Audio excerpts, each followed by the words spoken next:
Hai,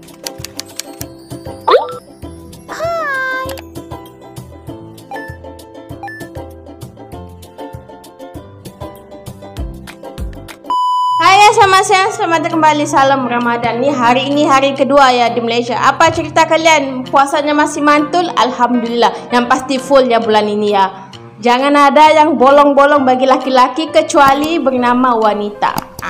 Apapun di bulan yang suci ini, saya doakan semoga apa yang kita uruskan, apa yang kita mahukan dilancarkan, dipermudahkan. Yang pasti sehat-sehat selalu ya.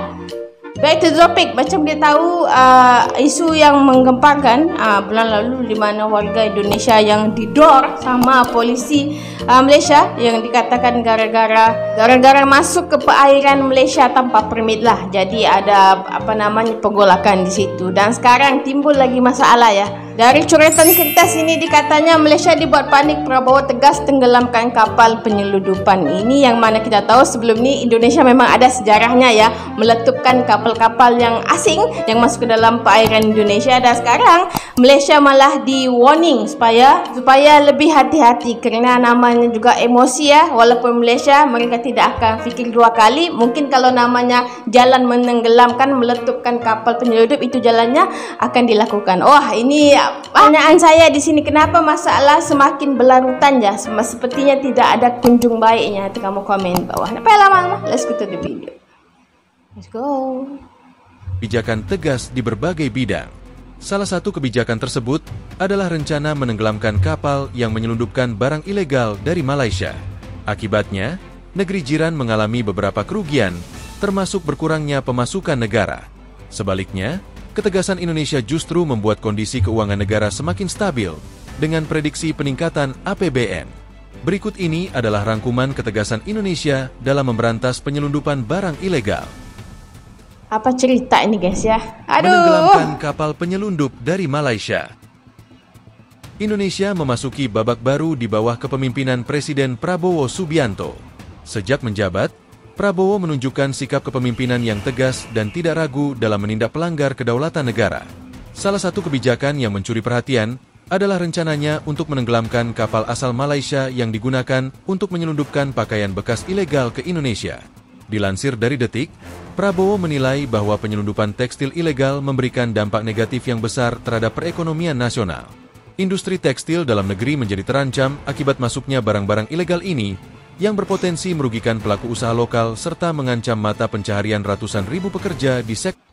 Ini diperbetulkan di sini ya, bukan hampir 90% kemasukan Malaysia itu dimasukkan dengan aktiviti yang sebegini. Ini tidak ya. Ini mungkin dalam 20 atau 30% saja berlakunya penyeludupan tersebut. Penyelundupan tekstil mengancam industri kita, mengancam kehidupan ratusan ribu pekerja kita. Apakah kapalnya ditenggelamkan saja? Ujar Prabowo dengan nada tegas. Pernyataan tersebut mendapat respons positif dari berbagai pihak, termasuk anggota Komisi I DPR RI, Farah Putri Nahlia. Ia menilai bahwa langkah Prabowo akan membawa dampak positif bagi industri tekstil dalam negeri. Saya optimis, jika kementerian dan lembaga terus bekerja sama erat dengan pemerintah daerah, kita mampu melindungi industri tekstil dalam negeri dari serbuan produk asing, ujar politikus Partai Amanat Nasional, PAN, tersebut. Kebijakan menenggelamkan kapal penyelundup ini dinilai berpeluang besar untuk berhasil, mengingat langkah serupa pernah dilakukan oleh mantan Menteri Kelautan dan Perikanan, Susi Pujiastuti. Saat itu, Susi berhasil menindak tegas kapal pencuri ikan ilegal yang membuat lebih dari 10.000 kapal asing hengkang dalam waktu kurang dari 3 bulan. Selain melindungi industri.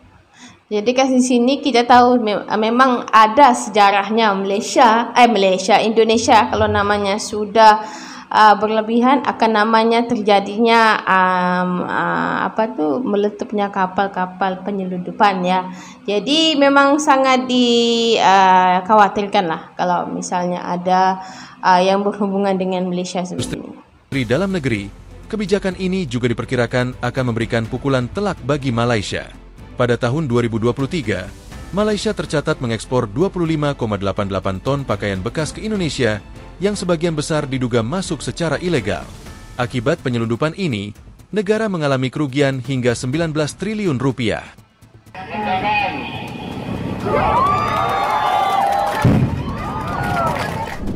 berantas narkoba dari luar negeri.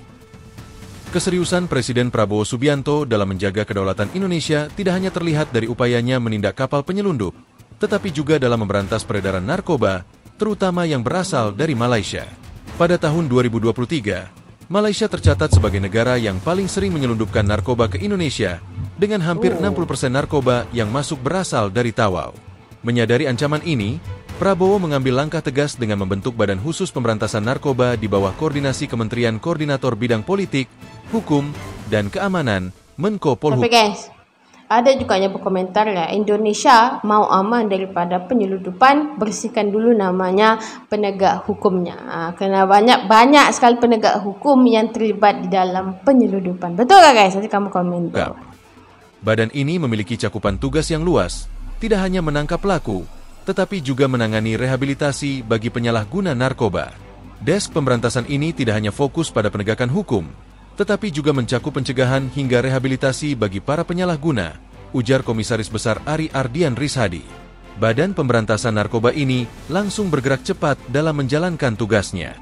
Mereka berhasil mengungkap jaringan narkoba internasional dan menangkap bandar besar yang berusaha menyelundupkan narkoba ke Indonesia.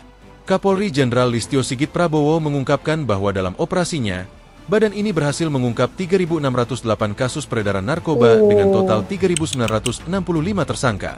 Selain itu, mereka menyita barang bukti narkoba senilai 2,88 triliun rupiah yang berpotensi menyelamatkan lebih dari 10 juta jiwa dari bahaya penyalahgunaan narkoba, ujar Listio Sigit. Musnahkan miras dan HP ilegal dari Malaysia. Selain memusnahkan narkoba, Indonesia juga berencana. Ini sebenarnya kalau kita tengok ya, namanya penyelundupan ini bukan cuma satu negara ya. Memang hakikatnya Indonesia sendiri pun ada namanya penyelundupan yang ilegal. Bukan cuma isu ikan, terus narkoba, terus macam-macam lagi. Dan kalau kita tengok di sini pun banyak pihak yang seakan-akan menjadikan Malaysia ini salah satu negara yang memang full sama namanya penyelundupannya, tapi hakikatnya tidak sama sekali ya. Menyita minuman keras, miras, dan ponsel ilegal yang masuk dari Malaysia. Akibat maraknya penyelundupan barang ilegal, Indonesia mengalami kerugian hingga 7,3 miliar rupiah. Untuk mengatasi hal ini, pemerintah mengambil tindakan tegas guna memberantas sindikat penyelundupan. Bea Cukai mencurigai Selat Malaka sebagai jalur utama peredaran ponsel ilegal dari Malaysia. Hal ini tidak mengherankan karena wilayah tersebut berbatasan langsung dengan semenanjung Malaysia dan Pulau Sumatera. Tindakan hukum yang lain di Selat Malaka, mereka sering jadikan Malaka sebagai titik masuk, ujar Heru Pambudi, Direktur Jenderal Bea dan Cukai Kementerian Keuangan. Pemerintah Indonesia juga tidak segan menindak para pengedar barang ilegal. Salah satu buktinya, pada tahun 2018, ponsel selundupan dari Malaysia berhasil disita sebelum beredar di pasaran. Di era kepemimpinan Presiden Prabowo Subianto, aturan terkait penyelundupan semakin diperketat. Faktanya, pada tahun 2024, pemerintah berhasil menggagalkan penyelundupan berbagai barang ilegal, termasuk ponsel dengan nilai total mencapai 3,7 triliun rupiah. Ketegasan Presiden Prabowo mendapat apresiasi dari Menteri Perdagangan Zulkifli Hasan.